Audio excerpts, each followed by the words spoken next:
오늘 두 번째 클래스입니다. 두 번째 클래스. 먼저 지난 첫 번째 거 잠깐만 리뷰하죠. 지난 1강은 예배가 무엇입니까? 라는 것을 나눴습니다. 예배의 원형은 제사입니다. 그렇죠? 제사. 하나님이 출애굽한 백성들을 시내산 앞에 1년을 머물게 하시면서 모세를 통해서 주셨던 정말 레위기, 민수기, 또 신명기까지 포함해서 있는 그 수많은 율법과 제사 제도, 하나님 만드신 대속의 법, 내 죄를, 이스라엘 백성들의 죄를 짐승에게 옮겨서, 그리고 그 짐승이 죽고 그 피를 뿌리고 그 짐승을 다 태워서 인간들의 죄값을, 백성들의 죄값을, 이스라엘의 죄를 없이 하신 하나님의 말도 안 되는 은혜의 법. 목적이 뭐라고 그랬죠?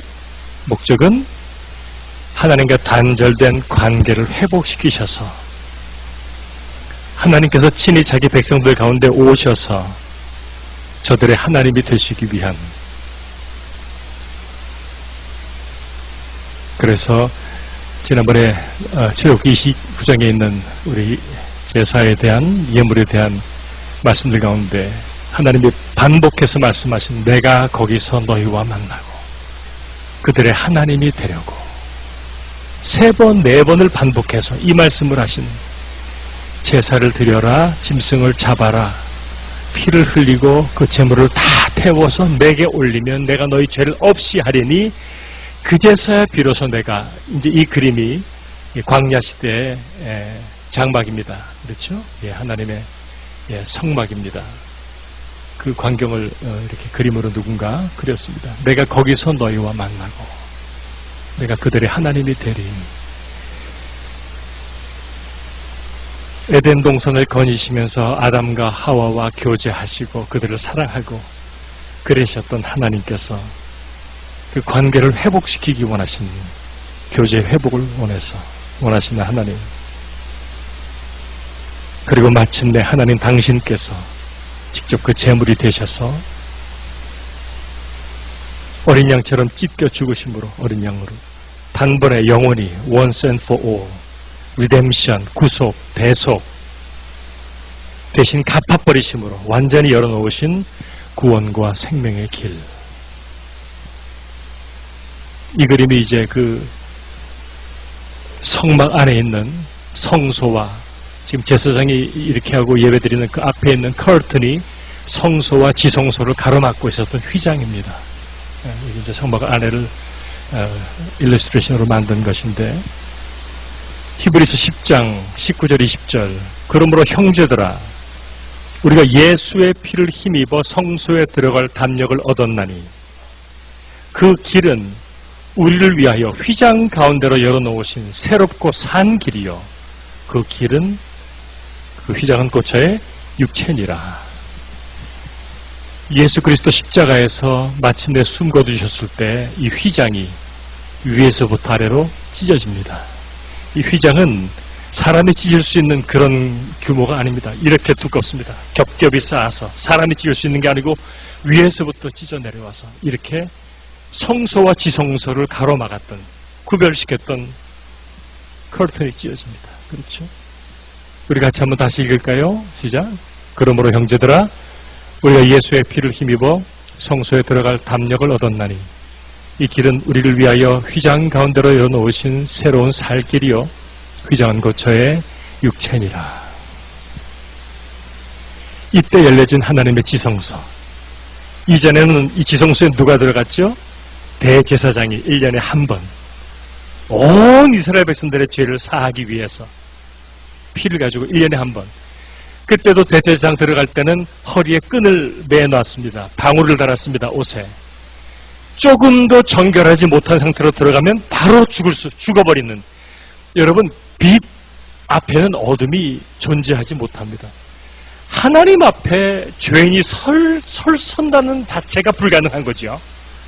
그러니 하나님의 율법의 정결법으로 대제사장이 깨끗하게 한 다음에도 조심스럽게 들어가서, 그래서 안에서 대제사장이 피를 가지고 들어가서 거기 mercy seat, 시온자, 법궤 위에 있는 뚜껑에다가 피를 묻히고 뿌리고 할 때에 딸랑딸랑 소리가 나야 되는데 혹시 흠이 있어서 죽어버리면 딸랑 소리가 안 들리면 밖에서 줄로 끌어냅니다. 대제. 왜? 죽었으니까 안에서. 하나님의 인재를 상징하는 지성소. 이게 예수님 죽으시면서 이게 위에서부터 아래로 찍히는 거예요. 이게 뭡니까? wide open. The name of Jesus. 그러니까 누구나 지성소에 들어가는 거예요. 우리가 지금 온 곳이 있는 곳이 이곳이 지성소예요. 여러분 아십니까? 믿으십니까? 찬양할 때마다 예배할 때마다 우리 예배당 아니라도 나 홀로 주님 앞에 큐티하고 찬양하고 주님을 월십할 때에 거기 하나님의 바로 보좌가 그분 앞에서 우리가 하는 것이.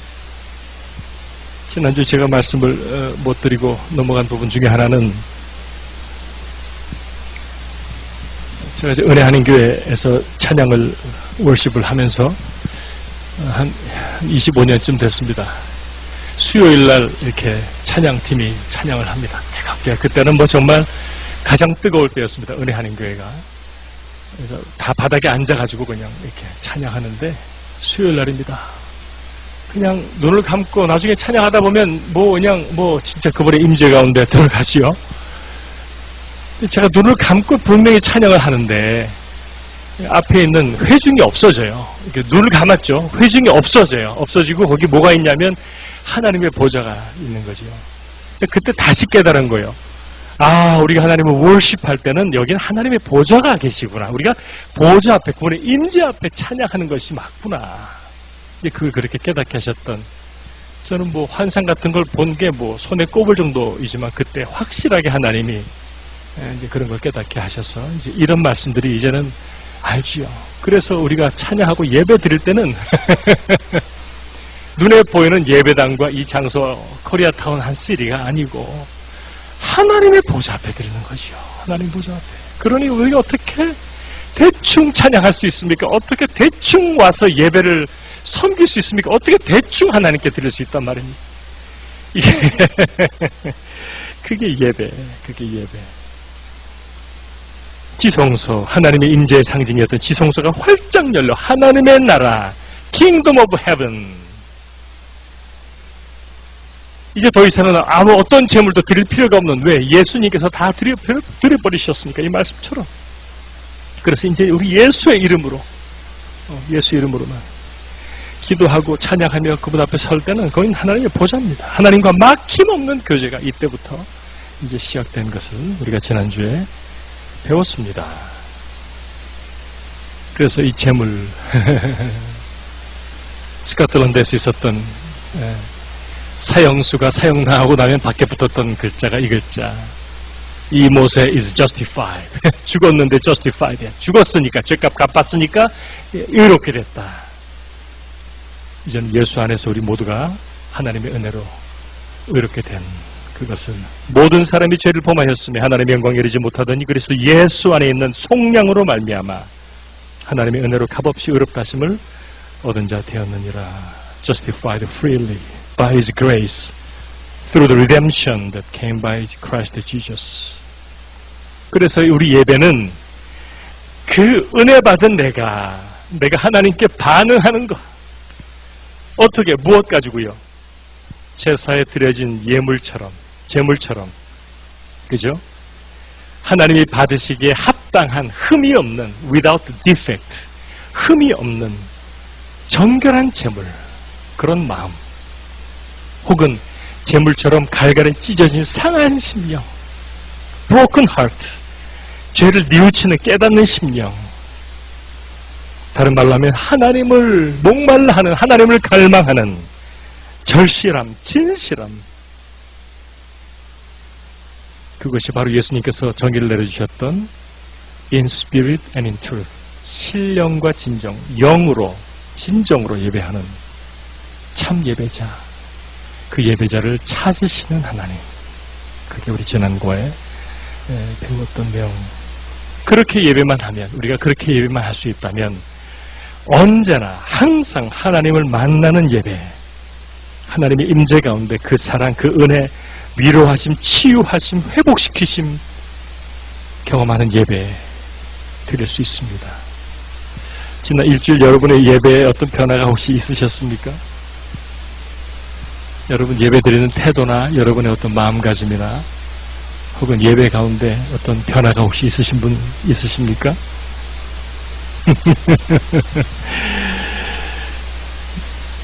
그리고 우리 지난주에 배운 내용이 그런 예배가 안 되면 예배라는 명목하에 세상보다 더 끔찍하고 악한 일들로 변질될 수 있다는 것을 우리 가톨릭 역사에서 끔찍한 카스트라토를 통해서 배웠습니다.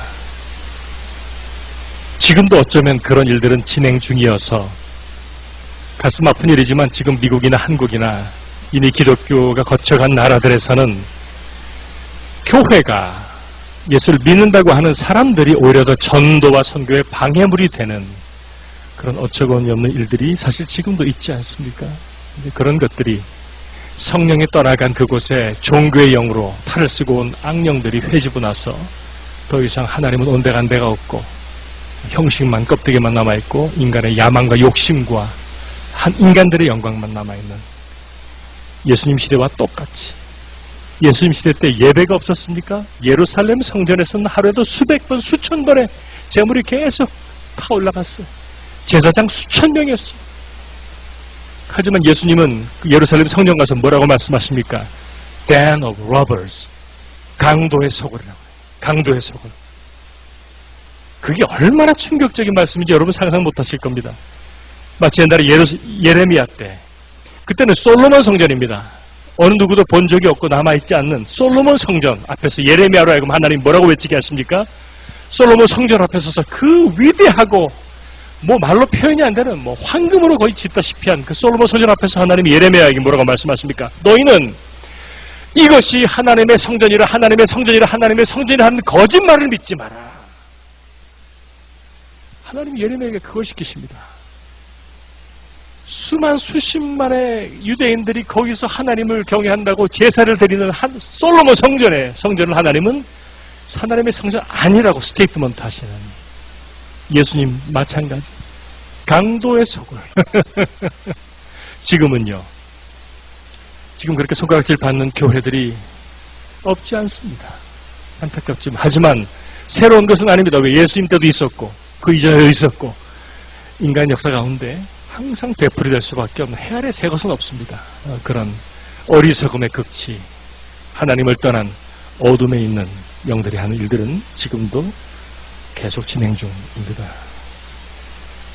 그러므로 그렇기 때문에 또 정신을 바짝 차리고 우리는 그런 종교의 영이 그런 놀아나지 아니하고 성령 안에서 하나님의 영 안에서 정말로 하나님이 찾으시는 true worshiper, 참 예배자가 되어야만 하는 것이지요. 그래서 더 이 마지막 때는 그런 예배가, 그런 예배자들이 더 필요합니다. 더 중요합니다. 더 중요합니다. 오늘 예배자 학교 두 번째 내용은 삶의 예배입니다. 예배자의 삶. 어쩌면 예배자 학교 가운데 가장 중요한 내용이 오늘 다뤄질 수 있습니다. 먼저 우리는 교제를 통해서 구약과 신약 어원의 원어에 나타난 찬양, 프레이즈와 예배, 월십의 의미를 그 원어들을 통해서 우리가 좀 배우려고 합니다. 그 이전에 먼저 첫 번째 타이틀이 뭐라고 되어 있죠? 찬양과 음악의 차이점. 그죠? 여러분, 찬양의 가장 큰 방해물이 뭐라고 생각하세요? 하나님을 찬양하는데 우리가 지금 말할 때 찬양은 음악적인 찬양을 얘기하는 것이죠. 하나님을 찬양하는 데 있어서 가장 큰 방해물은요, 음악입니다. 이해가 되세요? 음악만으로도 얼마든지 감성적인 타치가 가능해요. 전 늘 생각합니다. 음악은 하나님의 신성, 하나님의 데이티, 하나님의 신성의 아주 큰 포션 같아요. 성경에 간략하게 기록되어 있는 루시퍼, 사단이 되어버린 루시퍼가 하나님을 월십하는 그 헤드였다고 그러죠. 세 천사 중에 하나님을 찬양하는 그 책임자가 루시퍼였습니다. 하나님을 찬양하다가 자기를 찬양하고 타락해버리고 마귀가 되어버렸다고 우리가 보죠. 음악은 하나님의 큰 신성의 큰 포션입니다. 사람의 혼을 움직입니다. 여러분 그런 경험들은 뭐 세상 음악을 들으시면서도 아마 경험하신 적이 있으실 거예요. 그렇죠? 세상 노래도 큰 감동 줍니다. 내 혼을 전율시키고요. 내 외로움, 슬픔, 아픔을 아주 그냥 휘어팝니다. 그냥 위로하기도 하지만 그냥 막 그냥 그게 음악의 힘입니다. 여러분들 다 보셨겠지만 저도 옛날에 그 나는 가수다라는 프로그램 봐보면서 좀 많이 놀랐어요. 정말 그냥 혼을 실어서 노래하는 그 가수의 노래를 듣고 막 청중들이 울어요. 그죠? 울어요. 뭐 복면가왕이라는 것도 지금 뭐 유명한데 그런 것도 그런 것 같고 지금은 더 뭐 많이 생긴 것 같아요. 음악의 힘은 대단합니다. 음악 자체가 굉장히 대단합니다. 사람을 살리기도 하고 죽이기도 합니다. 음악으로. 제가 옛날에 젊었을 때 어렸을 때는 뭐 그땐 하드락, 무슨 뭐 헤비메탈 이런 음악들이 한창 유행할 때가 있었는데 그 가사들이 굉장히 부정적이었어요. 그냥 막 비관적이고 부정적이고 막 그런 음악 듣던 많은 젊은이들이 죽었어요. 많이 죽었어요.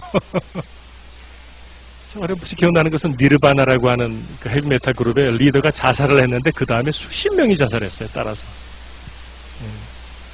지금도 여전히 그렇습니다.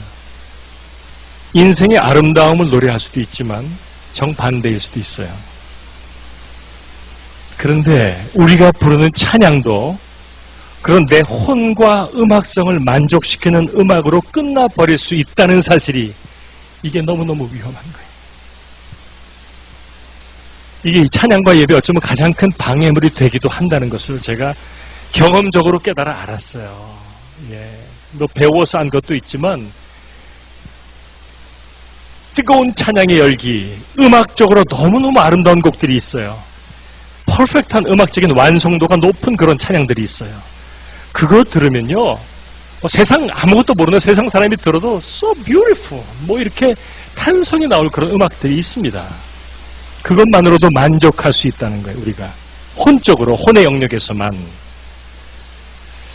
하나님은 영이시니 예배하는 자가 영, in spirit과 진리, in truth로 예배할지니라 라고 말씀하신 예수님 말씀처럼 영적으로 하나님께 나아가서 그분의 임재 가운데 머물며 그분께서 마음껏 임재하고 역사하시고 영광을 받으시는 영적인 찬양과 경배도 있지만 전혀 그런 액티비티가 없는, 하나님께 오르지 못하고 인간들의 혼의 영역에만 머물다 끝나는 노래 같은 찬양일 수 있다는 거죠. 이런 표현을 씁니다. 워시퍼가 있고 싱어가 있어요. 하나님을 찬양하는 사람인데요, 싱어가 있고요, 워시퍼가 있어요. 달라요.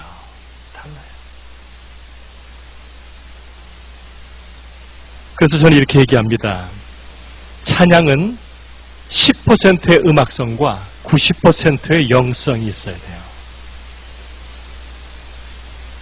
음악성은 10%면 충분하다는 거예요. 나머지는 90%는 나머지 그 큰 정말 중요한 파트는 영성이어야 한다는 겁니다.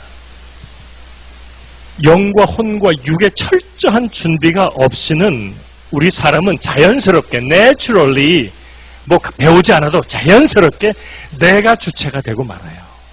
그래서 나를 만족시키는 혼의 영역을 만족시키는 것으로 끝나는 음악 퍼포먼스일 수 있다는 사실. 그게 제가 볼 땐 찬양하는 워시퍼들에게 가장 위험한 사실입니다. 성가대도 마찬가지. 뭐 정말 음악적으로 너무너무 아름다운 곡들, 정말 우리의 혼을 울립니다.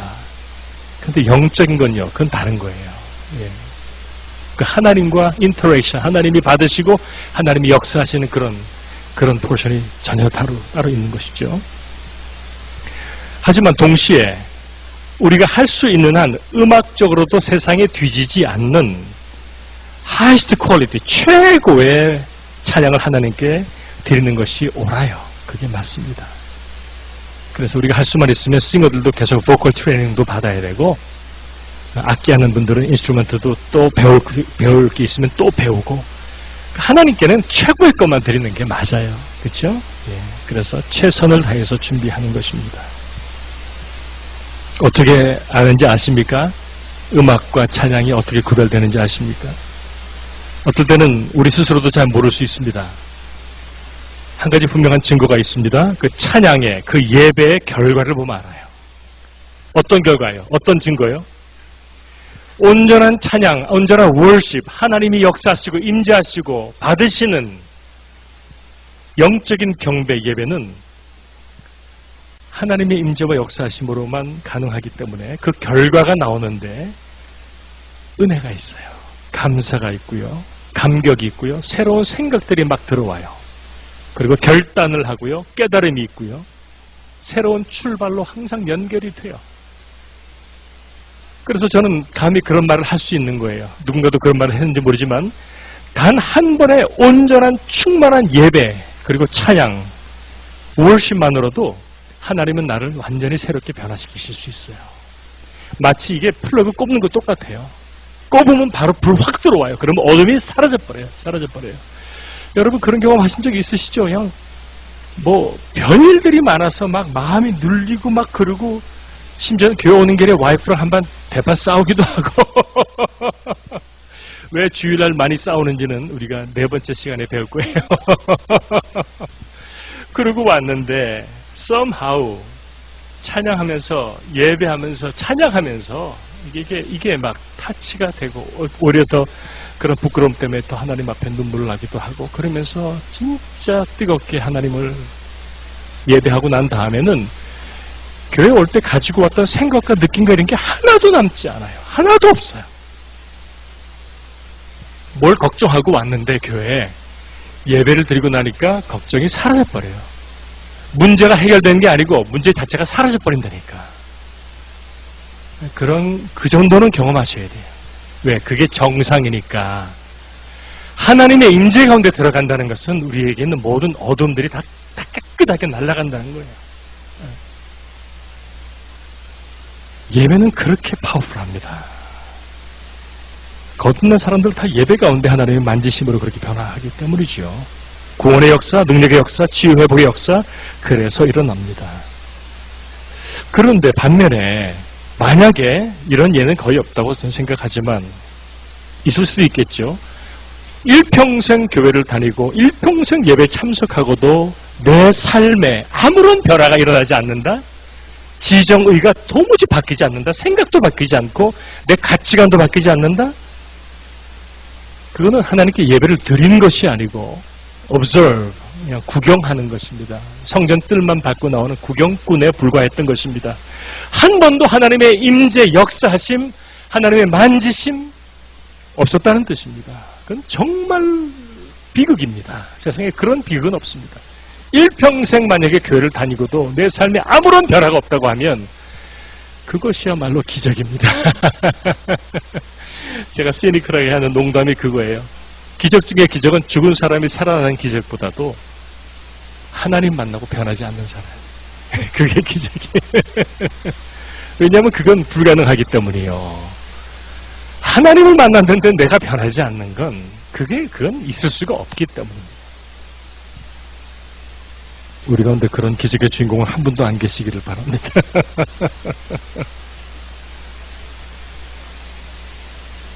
온전한 찬양과 경배, 영의 예배가 아닌 혼의 영역에서의 예배만 드리고 나면 어떻게 나타나냐 하면 오히려 그 반대 현상들이 나타납니다. 더 답답하고요. 예배를 드리고 났는데 더 답답해요. 영적인 존재니까 그걸 느끼는 거죠. 더 답답해요.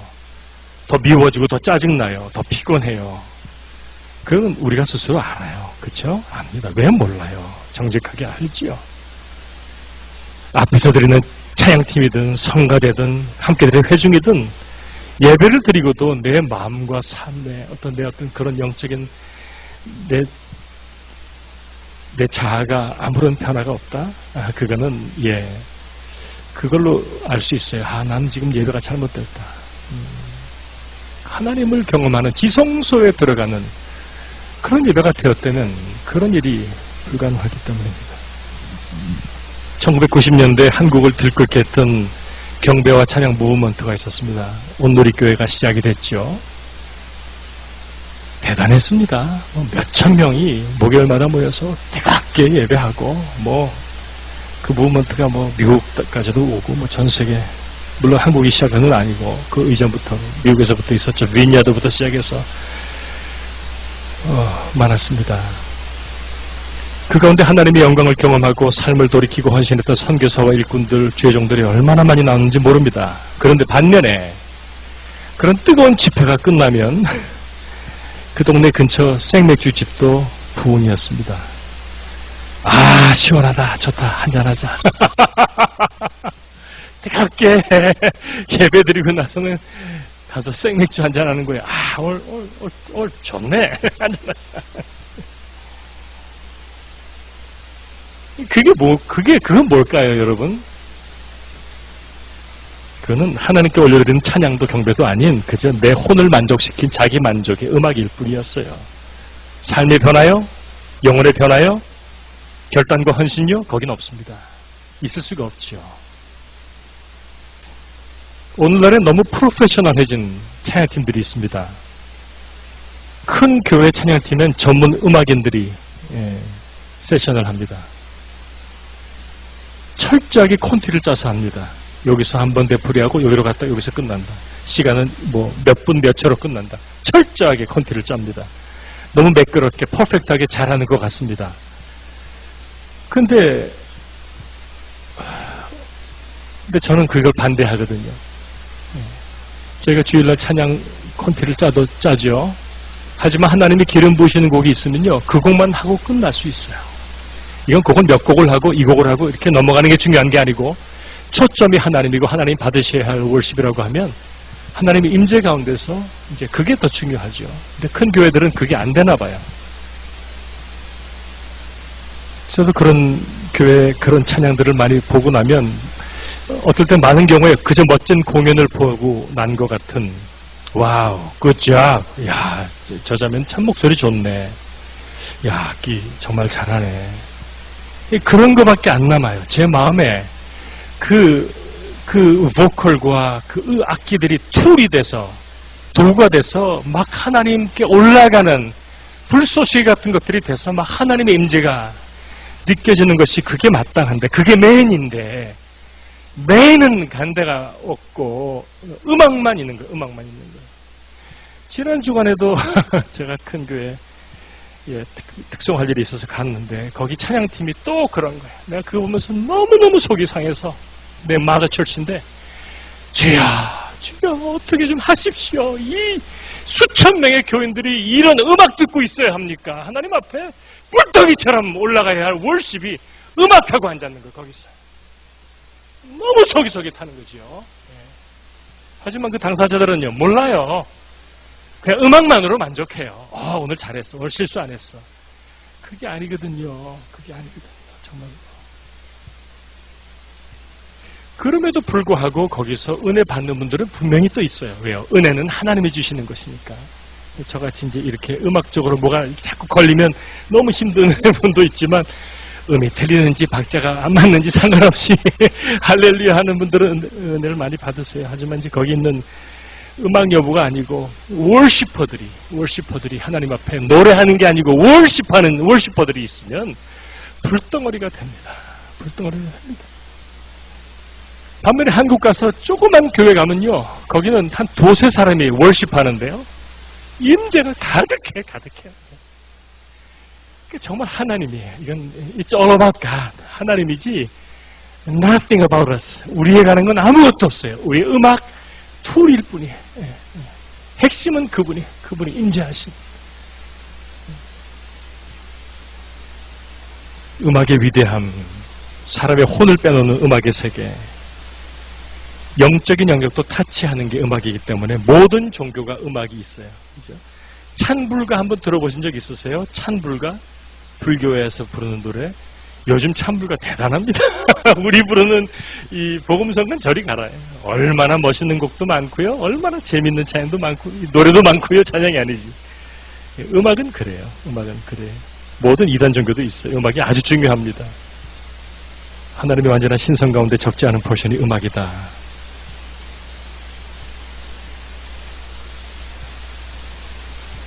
하나님이 하나님의 형상으로 우리를 만드셨습니다. 거의 완전하게 지음받았죠.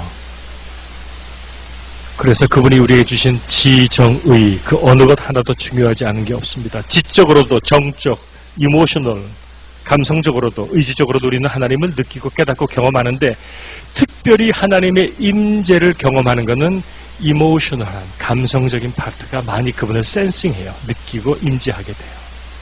그래서 굉장히 지적인 분들은 하나님과의 인카운터라고 말하는 하나님을 경험하는 게 좀 많이 힘드실 수도 있어요.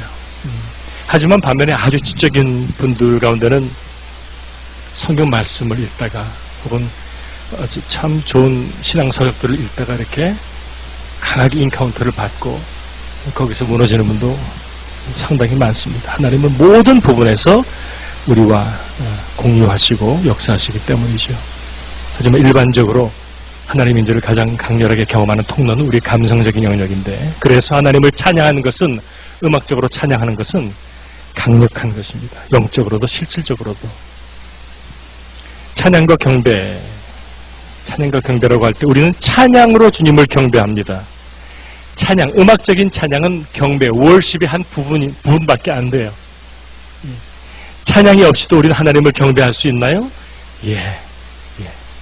음악적인 부분이 없이도 우리는 하나님을 경배해요. 다윗처럼 그냥 손 들고, 저도 그런 경배를 참 많이 해요. 저 뒷마당에 나가면 뒤에 옛날에 철길이 있다가 기차가 끊어진 바람에 하늘이 보여요.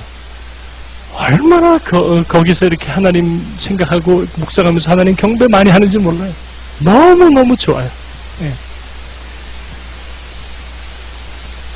예. 옛날에 저희 교회에서 이제 에릭 홀처펄이라고 하는 그 치유사역 하시는 독일계 미국 목사님이 있었어요. 그분이 치유사역에 파워풀할 때 제가 목회할 때 저희 교회에서 한 3개월을 같이 찬양하고 월십하면서 치유사역을 같이 한 적이 있는데, 제가 그분에게 그걸 배웠어요. 그분이 이제 제가 찬양이 월십이 끝나고 나면 그분이 나와서 이래요. Let's worship him. 그리고 이렇게 하고 가만히 있어요. 하나님 월십하는 거예요. 아무 소리도 필요 없어.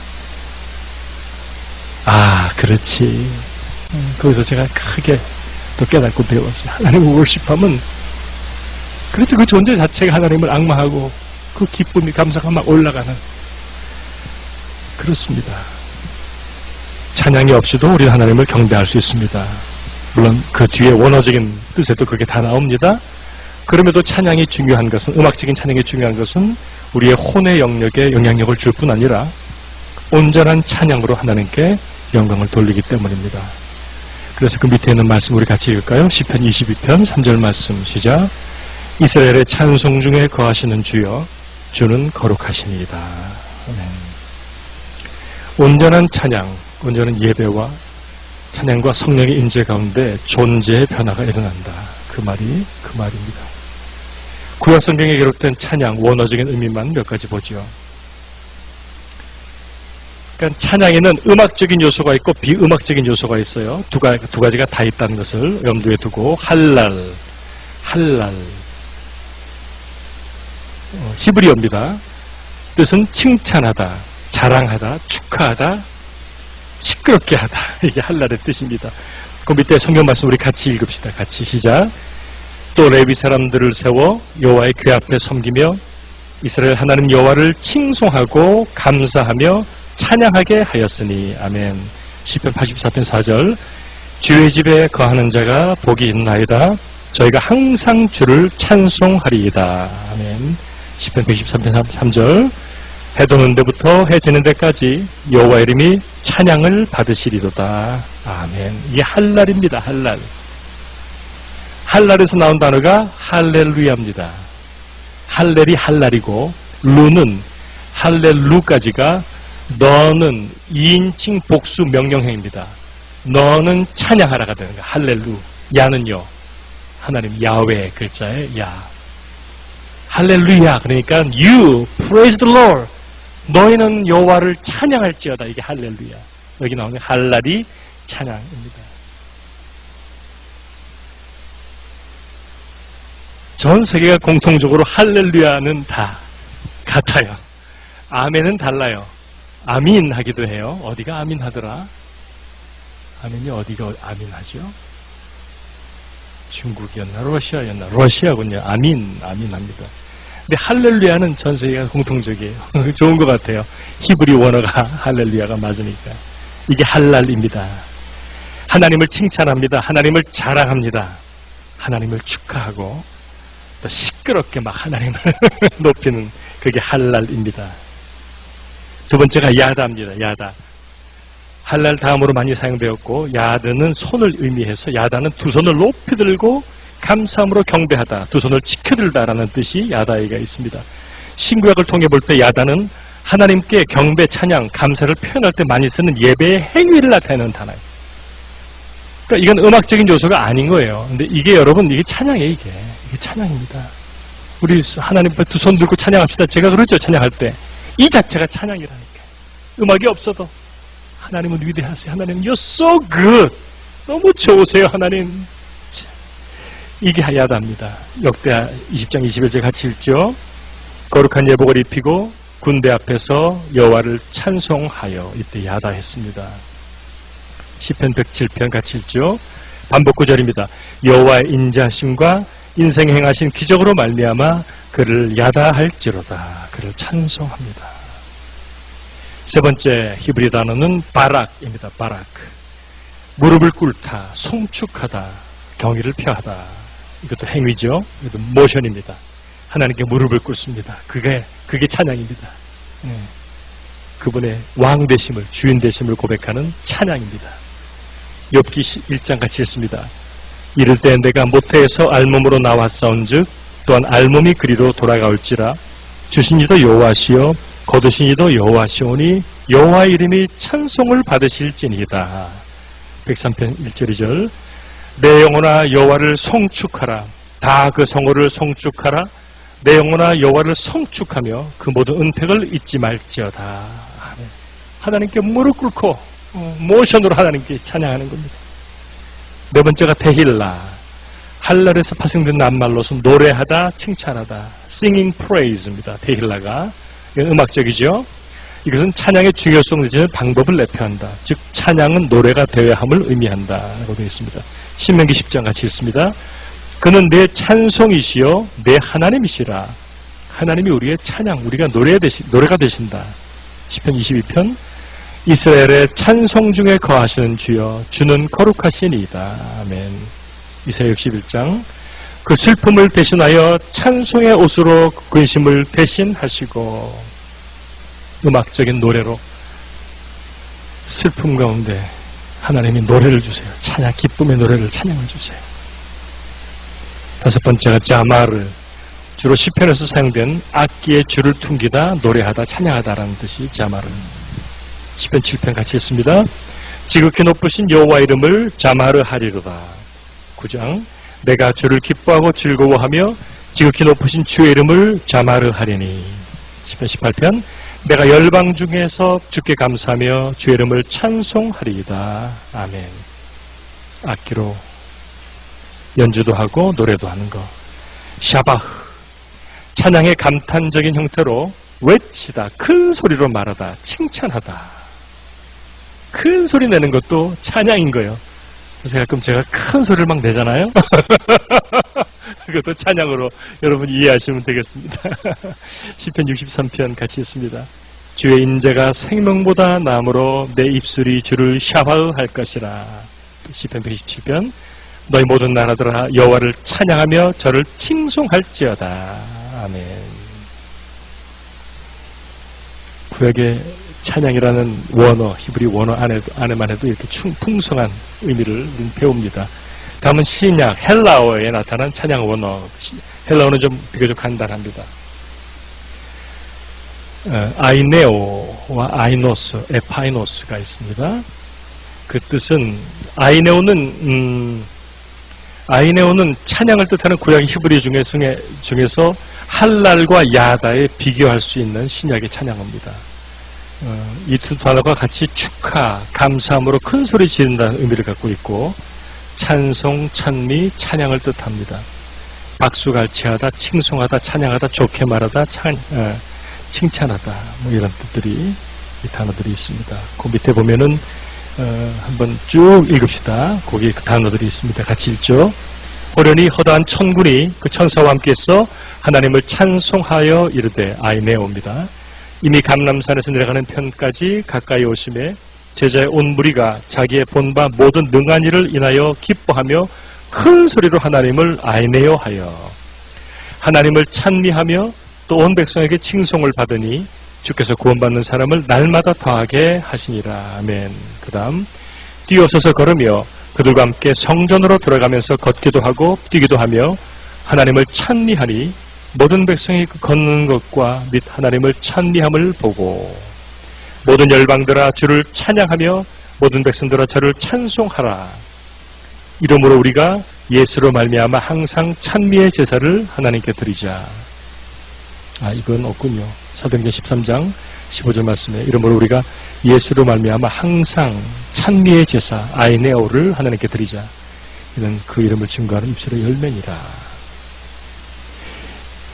찬양이라는 이 단어 원어들에 있는 뜻들이 어떤 것들이죠? 이게 정리한 게 앞에 보시는 이런 내용들입니다. 그죠? 칭찬합니다. 자랑합니다. 축하합니다. 시끄럽게 합니다. 두 손을 높이 들고 감사함으로 경배하고 두 손을 지켜듭니다. 무릎을 꿇고 송축하고 경의를 표하고 노래도 하고 악기줄을 퉁기고 노래하며 찬양하고 외치고 큰 소리로 외치고 박수갈채하고 칭송하고 찬양하고 좋게 말하고 칭찬하고 이게 찬양이란 단어에 들어가 있는 뜻이니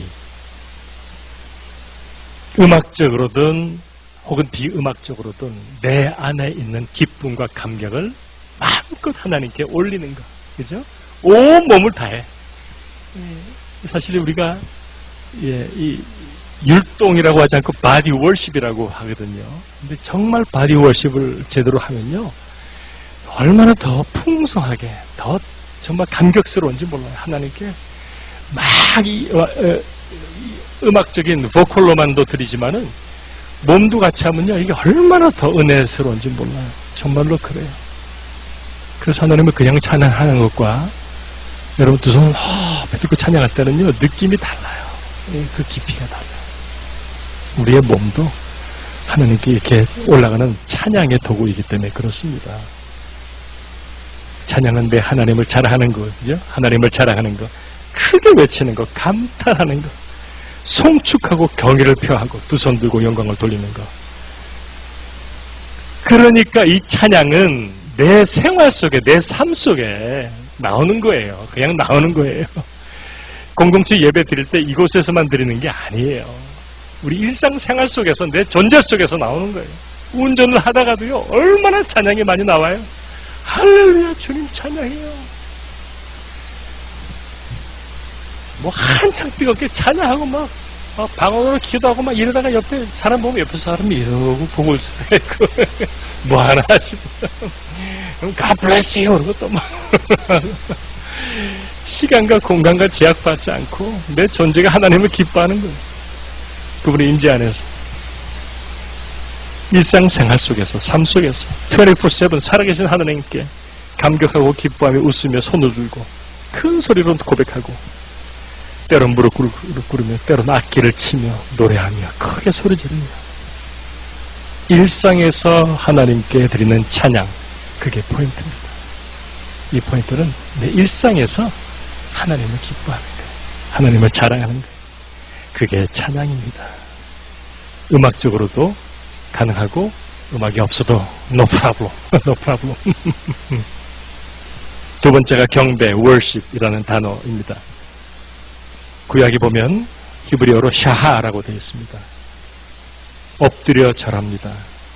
이건 몸으로 드리는 어떤 모션이죠. 구불입니다. 굴복합니다. 이게 샤한데 이게 worship으로 되어 있습니다. 당연하지요. 창조주 하나님 앞에 미물인 우리가 엎드리지 않을 수 있나요? 그러니까 이 단어가 맞는 뜻이죠. 출애굽기 4장 31절 말씀 같이 했습니다.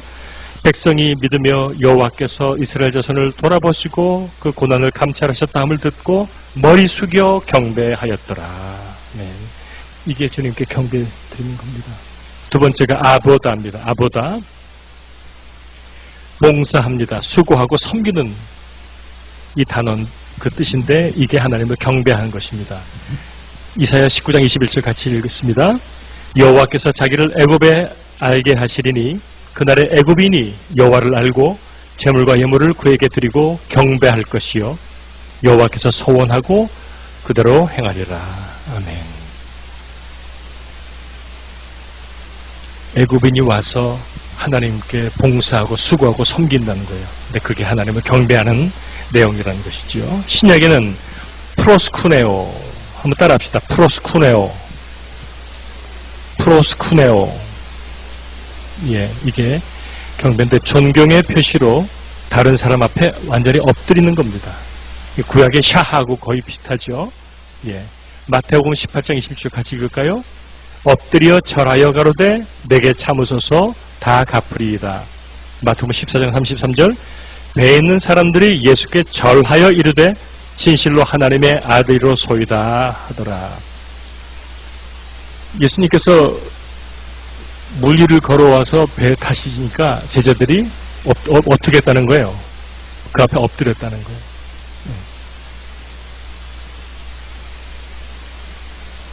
이 사진입니다. 이게 프로스쿠네오입니다. 선지교 사제들이 하나님 앞에 서언을 하고 자기의 삶을 하나님께 이제 신부 서품 받을 때 이렇게 엎드립니다. 프로스쿠네오 합니다. 이게 그 단어의 뜻입니다. 샤하지요. 예. 완전히 엎드립니다.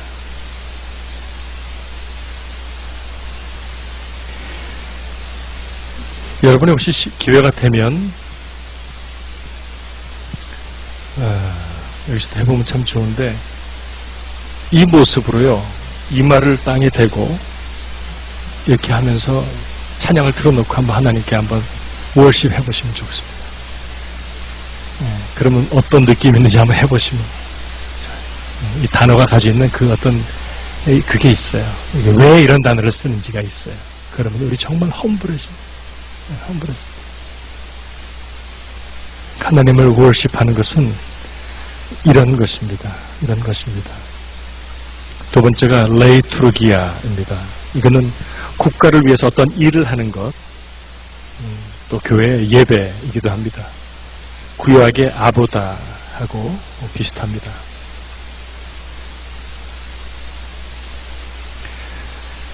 사도행전 13장 2절 같이 읽습니다. 시작. 주를 섬겨 금식할 때에 성령이 가라사대 내가 불러 시키는 일을 하여 바나바와 사울을 따로 세우라 하시니 이때 주를 섬겨 할 때 doing service to the Lord 이게 레이투르기아라는 단어를 썼습니다. 그러니까 밑에 정리한 것처럼 샤하 구약의 샤하는 프로스쿠네오와 비슷하고 아보다는 레이투르기아와 뜻이 비슷합니다. 그렇죠? 이게 경배 worship에 들어가 있는 단어.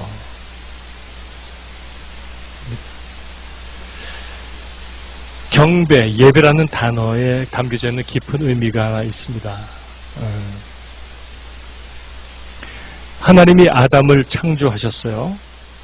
그리고 아담에게 주신 첫 번째 명령이 있었습니다. 그 명령이 뭐냐 하면 이겁니다. 우리 창세기 위에 2장 5절 6절 같이 한번 볼까요? 같이 있습니다. 여호와 하나님이 땅에 비를 내리지 아니하셨고 경작할 사람도 없었으므로 들에는 초목이 아직 없었고 밭에는 채소가 나지 아니하였으며 안개만 땅에서 올라와 온 지면을 적셨더라. 그 다음에 하나님이 아담을 만드십니다. 그 다음에 창세기 2장 15절이 나옵니다. 같이 읽습니다. 여호와 하나님이 그 사람을 이끌어 에덴 동산에 두어 그것을 경작하며 지키게 하시고 하나님은 아담을 만드셨을 때 창조하시면서 아담이 해야 될 일을 주셨어요. 사명이 있어요. 아담의 사명 뭐라고요? 에덴 동산을 경작하는 거예요. 그게 아담의 잡이에요. 잡 디스크립션이에요. 이 경작하며의 단어가 아바드예요. 경작하다, 노동하다, 일하다, 섬기다, 봉사하다, 보살피다. 이게 아바드입니다. 실제로 정원 일을 하는 거예요. 땅을 갈고요. 곡식을 심고 물을 주며 경작하는 일이에요. 아담은 존재하면서 그냥 룰루랄라 하면서 과일만 따먹고 다닌 게 아니라고요, 사실은. 이렇게 경작하는 잡이 있었어요. 그냥 산 게 아니에요. 에덴에서 아담이 누렸던 기쁨과 축복이 결국 어디에서 오는가? 열심히 일해서 노동의 결과로 얻은 혜택을 누리고 즐거워한 것을. 경작한다, 아바드. 이 단어의 깊은 의미가 섬기다, serve, 봉사하다, 보살피다인데 여기서 나온 단어가 예배예요. 아바드에서 아보다가 나왔어요.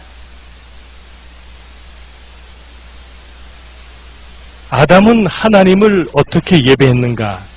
에덴 동산에서 열심히 일하면서 경작하면서 하나님을 월십했어요.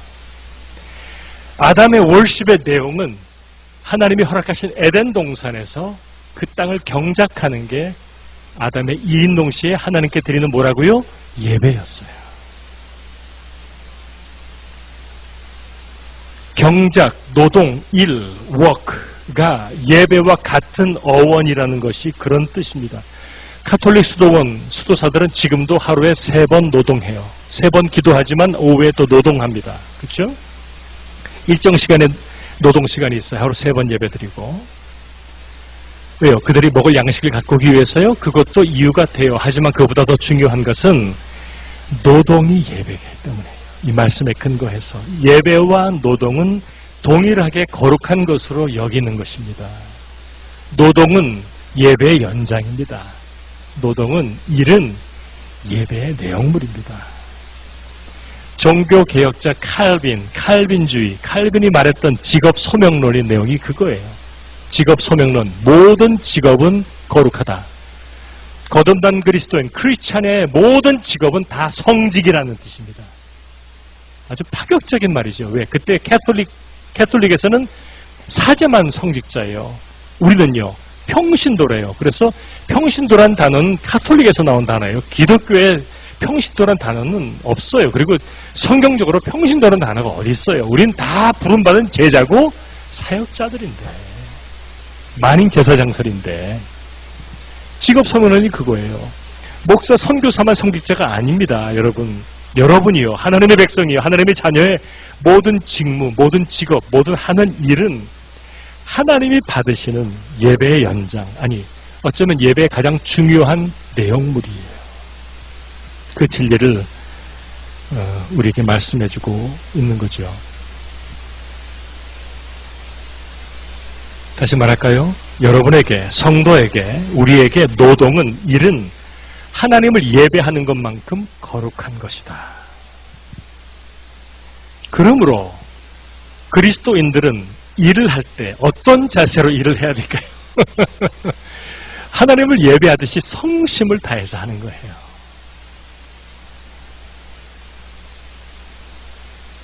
저는 늘 그렇게 축복해요. 우리 청년들, 잡고하는 청년들에게, 또 우리 아이들도 마찬가지고요.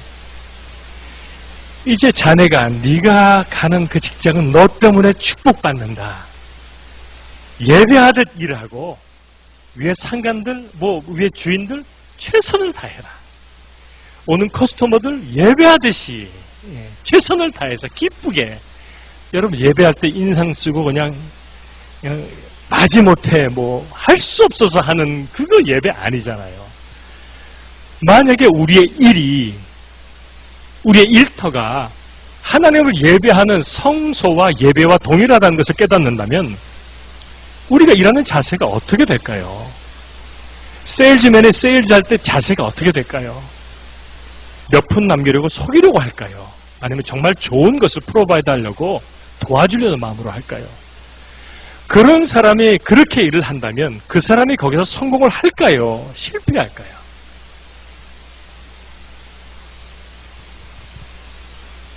그게 포인트입니다.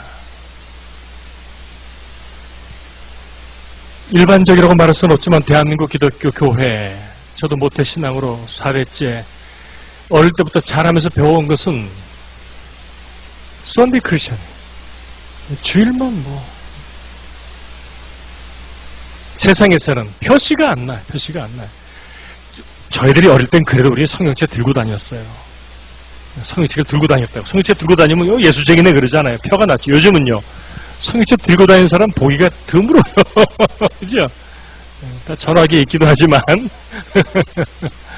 표시가 안 나요. 세상에서 사는 방식 자체가 전혀 표시가 안 나요. 근데 그게 뭐라고요? 성경적으로 그건 옳지 않다. 그게 아니라는 거예요. 하나님은 성과 속을 구별하신 적이 없어요. 다 하나님의 나라예요. 그렇다면 이것을 우리가 깨닫는다면 성도가 하나님의 자녀가 예배드림처럼 살아야 될 직업과 사업들은 분명해집니다. 자연스럽게 정리가 됩니다. 그렇죠? 성도가 술 장사가 가능합니까? 짝퉁 장사가 가능합니까? 악하고 추한 것들을 팔고 사는 것이 가능합니까? 우리의 삶의 내용물이 하나님 받으실 예배의 내용이라고 하면 그 삶이 어떻게 따로 국밥도 아니고 이게 분리될 수가 있단 말이에요. 그거는 가짜요. 그 속아온 것입니다. 잘못한 것입니다. 진리가 아닙니다. 진짜로 성도가 하나님께 예배 드리듯이 산다고 하면, 사업을 한다고 하면, 장사를 하고 세일즈를 하고 일을 한다고 하면은 어떻게 하게 되겠습니까? 정말 이런 이그샘플은 너무 많습니다. 그렇죠. LA에서 큰 공장을 하는 장로님, 오래전의 이야기입니다. 자신은 주의를 잘 지킨다고 하지만 그 공장은 일주일에 한 번도 쉰 적이 없어요. 계속 돌아가요. 계속 돌아가요. 그러면 그 일하시는 분들한테 익스큐즈를 하고, 여러분도 예배를 드려야 하니까 믿는 분들은 예배 드릴 수 있도록 시간을 조절을 해주든지 어떻게 해야지요. 그런 케어 하나도 없습니다. 오히려 불법 인분들은 그냥 돈을 싸게 치면서 그냥 뭐 나쁜 짓은 다 하고 있으면서 교회 장로 뭐 주일날 뭐 기도하고, 이게 세포렛되어 있는데 과연 그것이 예배드리는 삶이 뒷받침이 안 되는 사람이 하나님 앞에 진짜 온전한 신령한 하나님이 기뻐하시는 찾으시는 예배자가 될 수 있겠는가 하는 것이죠. 미국의 어느 교회입니다. 성도의 생활과 일 자체가 예배와 같아지기 위해서 어느 흑인 목사님이 그 교회 오신 다음부터 적극적으로 성도들이 가져야 할 잡들로 이렇게 많이 직업도 바꿔졌습니다. 많은 사람들이 리코스토어를 하고 있었는데 나중에 거의 대부분의 성도들이 세탁소로 바꿨습니다. 세탁소는 정말 좋은 비즈니스입니다. 그죠? 그냥 막 더러운 구겨진 것들을 다 깨끗하게 해서 데려가지고 참 좋은 비즈니스인 것 같아요. 집 리모델이나 뭐 페인트나 청소나 참 좋은 직업 같아요. 이렇게 본다고 하면은 뭔가 새롭게 깨끗하게 해주니까. 그래서 그 교회는 세탁소를 하는 성도들이 굉장히 많아요. 굉장히 많습니다. 제가 우리 교회 찬양팀을 할 때 25년 전에 우리 교회에 정말 목소리가 좋은 우리 최성만 집사님이라는 분이 있었어요. 이분은 그 수완빛에서 이제 가구를 갖다 놓고 좀 파는 일을 하셨는데, 히스패닉 분들에게 어느 날 저희들한테 기도 제목을 내놔요. 저희가 이제 너무 이 일을 오래 하고 또 별로 돈도 못 벌고 그래서 좀 바꾸려고 한다고 기도해달라고 같이 기도했습니다. 그 다음에 언젠가 오더니 또 기도를 부탁하는데, 어떤 분이 너무 좋은 대박을 낼 수 있는, 돈을 많이 벌 수 있는 그게 있다고 해서 자기가 보니까 리코스토어더래. 하면서 그 중개했던 그 부동산 업자는 너무 좋은 값에 나왔고 여기 몫이 좋으니까 그냥 눈 딱 감고 그냥 10년만 일하면 당신 돈 번다고 그러더래. 근데 이 집사님 집사고 같이 찬양하는 사람이니까 이 마음에 걸리는 겁니다. 왜요? 들어가면 리코스토어에서 뭘 팔아요? 술도 팔고 담배도 파는데, 그것도 걸리지만 이 사람이 콕 걸린 게 한쪽에 가니까 25년 전이니까 음란 잡지와 음란 그런 것들을 파는 거예요. 그 자기가 가서 물어봤대. 이거는 안 팔아도 됩니까? 그러니까 이걸 안 팔면 돈을 별로 못 벌 겁니다. 그러니까 리코스토어에서 술, 담배 안 팔고 그런 거 안 팔면 망한다. 결국 포기했습니다. 왜요? 하나님의 자녀예요. 찬양하는 사람. 하나님이 그걸 기뻐하지 않는 걸 왜 모르겠어요? 그걸 왜 몰라요? 그래도 눈 딱 감고 그냥 10년만 돈 벌게요. 하나님하고 그 일을 했으면 뭐 믿음도 같이 다 날아가 버리고 마는 거지. 예. 그래서 다시 수암에서 가구를 얼마 전까지도 계속 그 일을 잘 하고 사셨습니다. 여러분, 저는 평생 교회에서 이렇게 사역했던 목사니까 여러분에게 너무 쉽게 말할 수 있다고 생각할지 모르겠지만 이게 사실입니다. 성도는 일도 예배처럼 하는 것입니다. 그게 성경적입니다. 그러니까 성도는 예배하듯이 일할 수 있는 곳을 찾아야 하고 어떤 자리에든지 하나님을 예배하는 것처럼 진실하게 최선을 다해서 기쁨으로 그곳에 하나님이 함께 하시니까 일도 예배니까 그러면 하나님이 도와주십니다. 하나님이 도와주십니다. 제가 그런 연적은 많이 했죠. 손해를 보는 것 같으나 손해보는 게 아닙니다. 하나님이 예배하는 그 일자리에 하나님이 역사를 안 하시겠냐고, 안 도와주시겠냐고. 칙필레 아시죠? 여기에 칙필레, 저는 잘 안 먹어봐서 모르는데 칙필레가 크리스천 기업 아닙니까? 인앤아웃도 크리스천 기업이지만 칙필레가 유일하게 썬데이 클로즈합니다. 주일날 문을 닫는 아이 크리스천 기업이죠. 근데 망하지 않아요. 잘 돼요. 칙필레는 가보시면 알겠지만 서비스가 정말 좋습니다. 홈레스들은 거기 가면 그냥 늘 얻어맞습니다. 그냥 조건 없이 늘 홈레스들은 거기서 섬기시더라고요. 뭐 하나라도 최선 다해서 좋은 것으로 준비해 놓고 있어요. 이게 돈벌이가 될까? 이게 되나? 상관없어요. 하나님의 법대로 살아보면 하나님이 지켜주시는 삶이 어떤 것인지를 알게 됩니다. 알게 됩니다. 그게 우리의 삶인 줄 믿습니다. 제가 어려운 말씀 하나 드릴게요. 성도의 본업은 하나님을 예배하는 일입니다.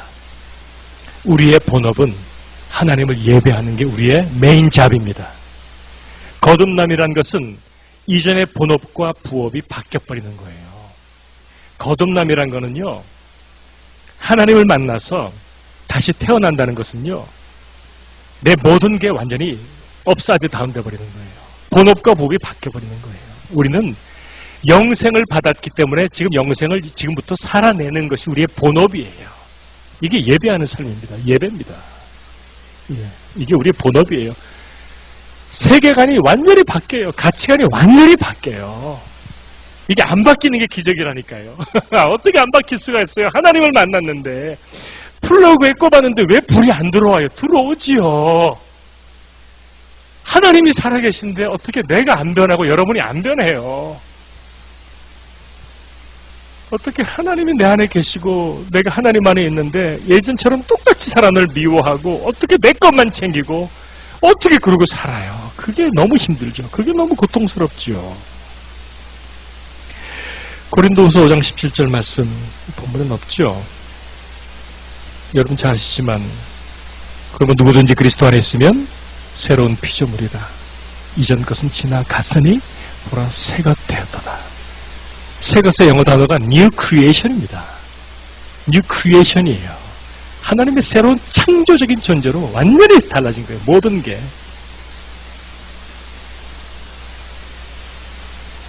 전혀 새로운 것을 발견하고 완전히 다른 가치를 소유한 사람으로 new creation. 그래서 당연히 하나님의 나라를 보는 사람, 매일매일 내 삶 속에 자연스럽게 그분을 기뻐하고 감격하고 찬양하고 하나님 나라가 내 삶 가운데, 내 자녀의 삶 가운데, 내가 하는 범사에 하나님이 함께 임재하시는 그것을 경험하는 사람, 예배 드리듯이 사는 사람. 그래서 그 삶이 생활이 곧 하나님께 영광스러운 예배가 되는 사람, 삶이 곧 예배인 것입니다. 할렐루야. 그래서 삶의 예배자, 예배자의 삶, 오늘 타이틀이 바로 그 말이지요.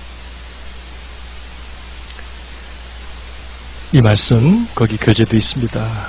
로마서 12장 1절이 바로 그것을 말씀하는 의미입니다. 같이 했죠.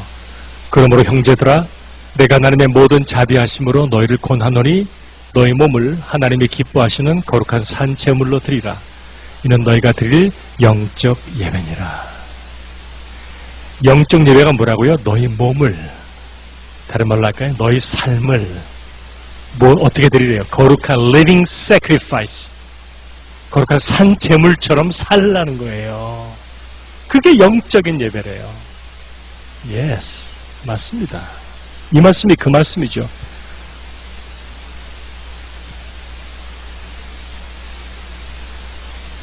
고린도서 3장 16절 17절 말씀도 마찬가지입니다. 같이 읽죠. 너희는 너희가 하나님의 성전인 것과 하나님의 성령이 너희 안에 계시는 것을 알지 못하느냐. 누구든지 하나님의 성전을 더럽히면 하나님이 그 사람을 멸하시리라. 하나님의 성전은 거룩하니 너희도 그러하니라. 아멘. 같은 말씀입니다. 고린도서 6장 19절 20절도 같은 내용이죠. 같이 읽습니다.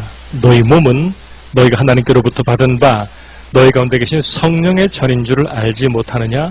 너희는 너희 자신의 것이 아니라 값으로 산 것이 되었으니 너희 몸으로 하나님께 영광을 돌리라. 할렐루야.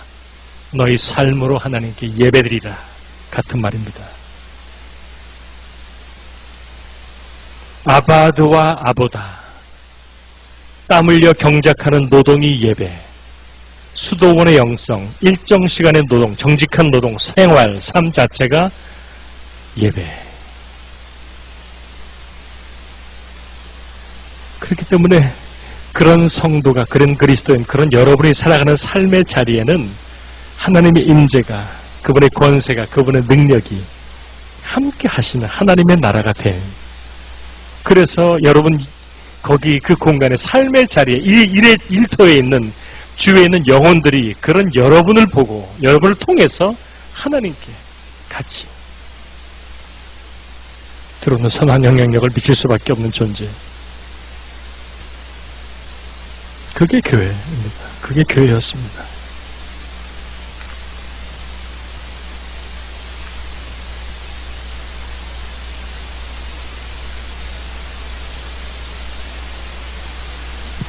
멕시코의 유명한 레슬러 이야기 하나 해드리고,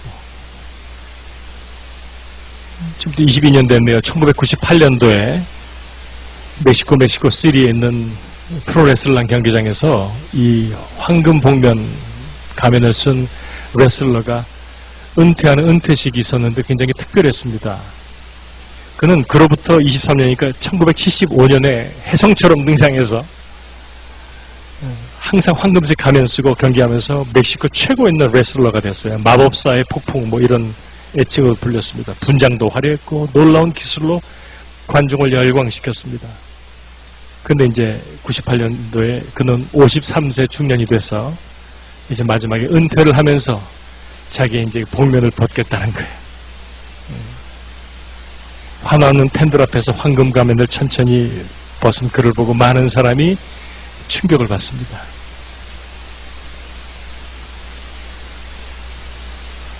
그가 말합니다. 여러분 감사합니다. 저는 세르지오 구티에레즈 신부입니다.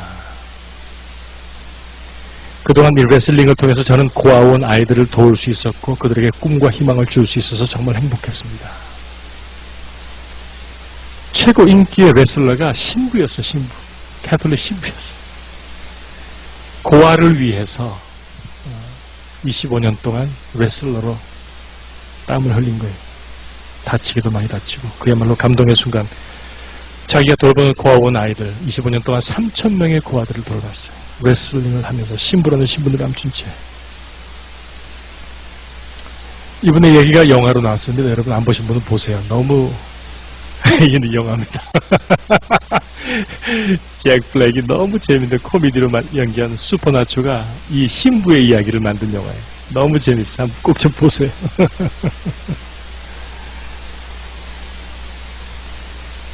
구테레즈 신부는 레슬링을 하면서 신부의 소명을 감당했다고 자기는 얘기해요.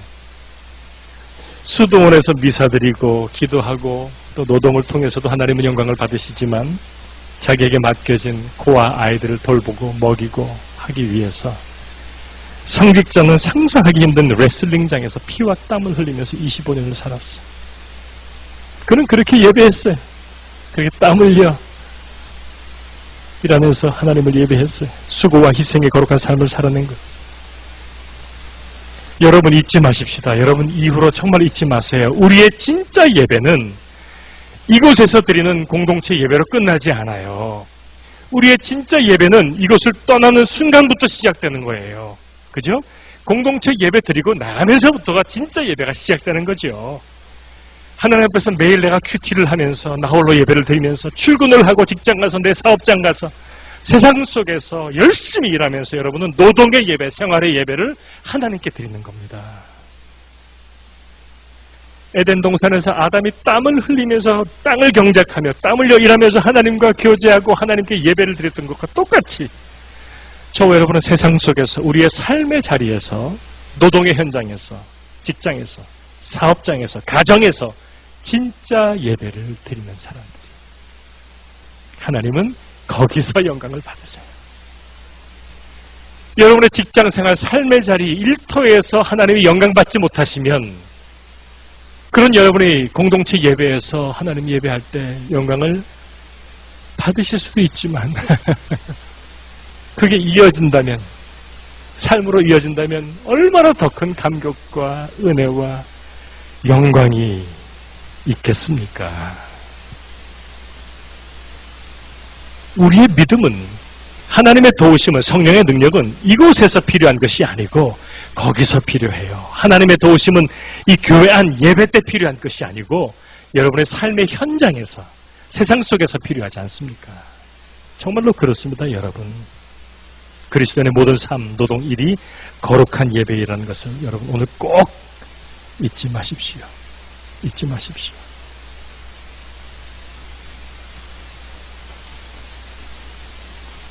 그래서 여러분 교재에 있는 글이 그 글입니다. 여호와 하나님이 그 사람을 이끌어 에덴에 두어 동산에도 그것을 경작하며 지키게 하시고 이것이 에덴의 신학이고 창조 원리에 담겨져 있는 참 예배 신학입니다. 삶의 예배자, 생활 속의 예배자, 우리는 삶 속에서 생활 속에서 하나님을 예배하고 경험하고 영광을 돌립니다. 그리고 교회에 와서는 그 삶의 예배 속에서 경험했던 하나님의 도우심, 하나님의 은혜, 도와주심, 지켜주심, 또 베푸신 기적, 은총에 감사하면서 예배와 섬김으로 하나님을 경배합니다. 스트라디바리우스라는 사람은 그 유명한 바이올린을 만들면서 그 최고의 작품성에 담겨진 그의 동기를 아는 사람은 많지 않아요. 그는 이렇게 얘기했어요. 음악은 하나님께서 이 세상에 주신 선물이다. 근데 악기가 좋지 않으면 하나님의 선물 색깔이 바랜다. 그래서 그는 하나님께 영광을 돌리기 위해서 가장 아름다운 소리를 내는 악기를 만들므로 자기의 사명을 다한 사람. 그게 스트라디바리우스. 그의 표현은 그리스도인의 삶의 목적, 하나님께 영광을 돌리기 위해서였습니다. 그렇다면 나는 나의 삶을 통해 최고, 최상, 최선으로 영광을 도는 것이다. Life of Excellency가 스트라디바리우스의 표였어요. Life of Excellency. 최고의 것으로 하나님께 영광을. 한 구두를 만드는 사람은 그렇게 얘기했습니다. 나는 훗날 하나님 심판대 앞에 섰을 때 그 앞에 내가 만든 구두가 많이 쌓여져 있기를 바란다. 왜? 나는 일평생 최선을 다해서 좋은 구두를 만들었으니까. 내게 맡겨진 모든 일, 여러분 엄마의 자리, 아빠의 자리, 가정주부, 사업, 교회 사역, 직분 다 소중한 자리, 다 귀한 예배의 자리, 하나님이 함께 하시고 영광을 받으시는 그런 자리입니다. 신앙과 생활, 믿음과 삶은 결코 분리될 수 없다는 것을 오늘 우리가 배운 것이 오늘 2과의 내용입니다. 가장 아름다운 예배자는 진정한 삶의 예배자. 그런 예배자 삶을 사는 여러분 이미 세상의 빛과 소금입니다. 그런 여러분의 삶의 자리마다 하나님 영광 가득합니다. 이 세상 어두움 죄악은 물러가고요. 악한 영들은 쫓겨갈 것입니다. 여러분을 통해서 수많은 사람들이 하나님을 경험하게 될 거예요. 사모하게 될 거예요. 그런 성도, 그런 교회가 세상으로 흘러가는 것이 선교입니다. 마지막으로 이런 삶의 예배자, 진정한 예배자가 되기 위해서 필요한 단 한 가지가 있다고 하면 그 밑에는 하나님의 말씀, 스가랴서 4장 6절 말씀입니다. 우리 같이 읽을까요? 만군의 여호와께서 말씀하시되 이는 힘으로 되지 아니하며 능으로 되지 아니하고 오직 나의 신으로 되느니라. 아멘. 내 힘과 능력으로는 불가능한 일입니다. 성령 하나님의 도우심, 그분의 함께 하심으로만 가능해지는 하나님의 역사입니다. 그래서 우리는 기도합니다.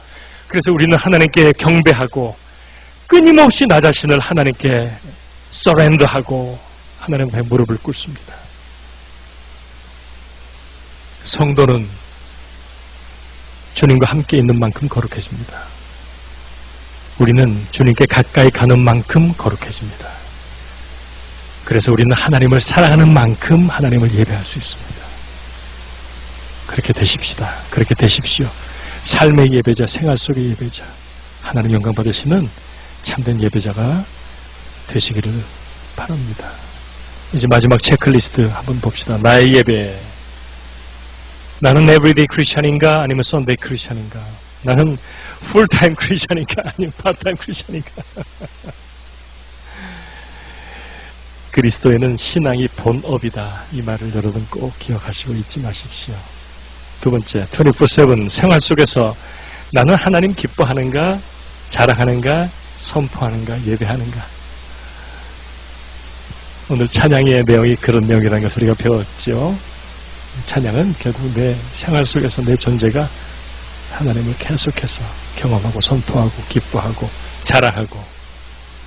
세 번째, 직장과 사업장에서 나는 예배드리듯이 일하는가? 여러분, 이 부분은 여러분이 각자가 이제 하나님 앞에서 잠잠히 진실하게 기도하고 돌아보시면서 꼭 한번 점검하십시오.